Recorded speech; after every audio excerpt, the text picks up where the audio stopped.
Bem-vindos a mais um momento onde a mente se torna incerta.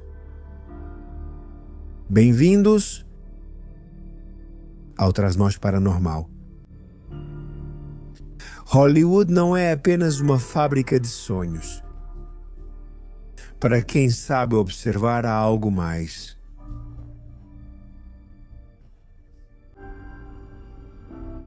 Hollywood é um cemitério de almas, de histórias escabrosas. O que aconteceu no dia 14 de dezembro passado, em uma das áreas mais exclusivas de Los Angeles, Brentwood. O que aconteceu na residência não foi um simples caso de crônica policial. Rob Reiner, o homem que nos fez rir com Spinal Tap e sentir o terror de Misery, encerrou seu próprio roteiro da forma mais macabra. Foi encontrado junto com sua esposa Michelle Singer sob o frio aço de uma faca. Hoje vamos deixar de lado os títulos sensacionalistas para mergulhar na psicogeografia do horror. Na herança de uma fortaleza chamada Castle Rock. E na sombra de um filho que parecia possuído pelo demônio. Já passava das 4 da tarde de um domingo que deveria ser de paz. A filha do casal foi quem descobriu a cena macabra. Os corpos de Rob, de 78 anos, e Michelle, de 68, apresentavam múltiplas lacerações compatíveis com um ataque com arma branca. Não foi algo limpo. Foi uma explosão de violência visceral no coração de um lar que parecia inexpugnável. Brentwood não é um lugar estranho à tragédia. O caso O.J. Simpson certamente os leva até lá, até mortes cercadas de mistério nas colinas. Um código postal que parece agir como um ímã para que os investigadores paranormais chamem de vórtice de energia escura. Alguns teóricos sugerem que a disposição das ruas e a proximidade com falhas geológicas sob o solo da Califórnia criam um estado de cerco espiritual constante sobre aqueles que habitam nessas mansões de vidro. Naquela noite, sob a luz do poste e as sombras das palmeiras, os vizinhos descreveram uma quietude antinatural. Um silêncio denso que parecia preceder a tempestade de sangue. Para entender o clima do domingo, é preciso voltar 24 horas antes, no sábado à noite, durante uma festa de Natal na casa do apresentador Conan O'Brien. Algo se manifestou. Nick Reiner, o filho de 32 anos, acompanhava seus pais, mas não estava realmente ali. Testemunhas dizem que Nick agiu de forma estranha, retraída e destrutiva a noite toda. Houve um momento particularmente inquietante. O cineasta Bill Hader estava conversando com outros convidados quando Nick o interrompeu abruptamente. Ao informá-lo de que se tratava de uma conversa privada, Nick não se desculpou. Ele simplesmente ficou ali, imóvel, olhando fixamente para Hader com uma expressão vazia antes de sair furioso da sala. Seus pais, Rob e Michelle, ficaram irritados e envergonhados. O que eles viam como um problema de vício ou rebeldia para um especialista no ocultismo poderia ter sido a fase de incubação de uma crise de possessão.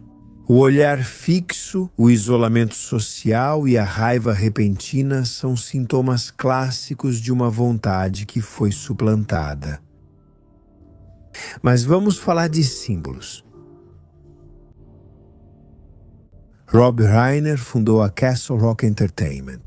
Um nome que para muitos é sinônimo de qualidade cinematográfica, mas que esconde uma raiz profundamente sombria. O nome Castle Rock vem do romance O Senhor das Moscas, de William Golding. É a fortaleza montanhosa onde as crianças náufragas abandonam a civilização e abraçam a barbárie. O lugar onde Pig, o símbolo da razão, é morto ritualmente. Stephen King, cuja obra alimentou o sucesso da produtora, adotou esse nome para criar uma cidade no Maine que é literalmente o portal para o mal.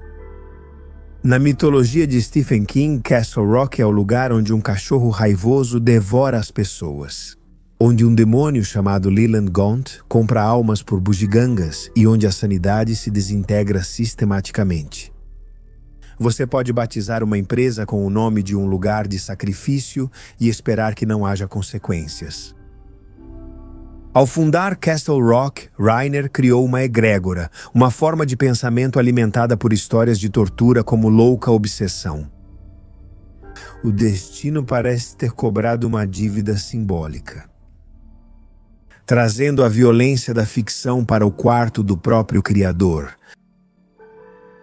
Nick Reiner foi preso na mesma noite de domingo. Quando apareceu pela primeira vez no Tribunal de Los Angeles, ele usava uma bata azul de prevenção ao suicídio. Seu rosto, escondido atrás de seus advogados, era o de alguém que já havia cruzado um ponto sem retorno. Nick passou anos entrando e saindo de centros de reabilitação, vivendo nas ruas e lutando contra a sombra de seu avô Carl Reiner e de seu pai bem-sucedido. Em 2015, Rob e Nick tentaram exorcizar esses demônios através do cinema com o filme Ben Charlie, uma obra semi-autobiográfica sobre um jovem viciado e seu pai. Mas a magia ritual, nomear o demônio, nem sempre o expulsa, né? Às vezes isso permite que ele fique. A teoria do filho devorador sugere que Nick pode ter atuado como um para-raios para toda a negatividade acumulada na dinastia Reiner.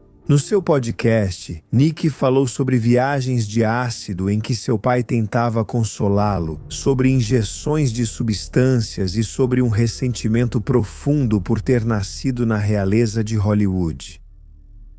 Foi a mão dele que segurou a arma? Ou ele foi simplesmente o veículo de uma força que buscava destruir o pilar liberal mais visível da indústria? Não podemos ignorar o componente de guerra espiritual. O próprio presidente Donald Trump interveio na narrativa quase imediatamente. Em sua rede social, Trump afirmou que Reiner morreu devido ao que ele chamou de uma doença mental incurável. Na perspectiva da magia do caos, essas palavras atuam como uma estigmatização psíquica. Ao transformar o nome de uma pessoa em símbolo de uma doença incurável diante de milhões de seguidores, gera-se uma pressão devastadora. Trump chegou a sugerir que a morte foi causada pela raiva que Reiner provocou em outras pessoas. Para adicionar ainda mais obscuridade ao caso, o calendário esotérico nos diz que 14 de dezembro foi a véspera da luz fria em Gêmeos. Um momento associado à liberação de pensamentos reprimidos e à dualidade destrutiva. Alguns calendários de seitas apontam dezembro como um mês de rituais de sangue para purificar a linhagem antes do solstício. A morte de Reiner foi um castigo político, um sacrifício ritual ou a consequência de um assédio mental coletivo? Poucos meses antes de sua morte, Rob Reiner lançou sua última obra, Spinal Tap 2. O fim continua. Um título que, em retrospectiva, parece uma sentença. Reiner voltou como Marty de Bergy para fechar o círculo que abriu em 1984. E como bem sabemos neste programa, quando um círculo se fecha, algo deve ser entregue em troca. Rob Reiner acreditava na bondade das pessoas e no poder das histórias. Mas as histórias têm vida própria e Castle Rock finalmente cobrou sua parte. Tomou seu dono para si. Nos resta o eco de seus filmes e o mistério de um filho que hoje espera seu julgamento em uma cela. Talvez se perguntando o que realmente entrou em seu quarto naquele domingo à tarde. Não podemos esquecer que, às vezes, a sombra que projetamos na tela é a que acaba nos alcançando na realidade. O caso Reiner. Um caso. muito paranormal.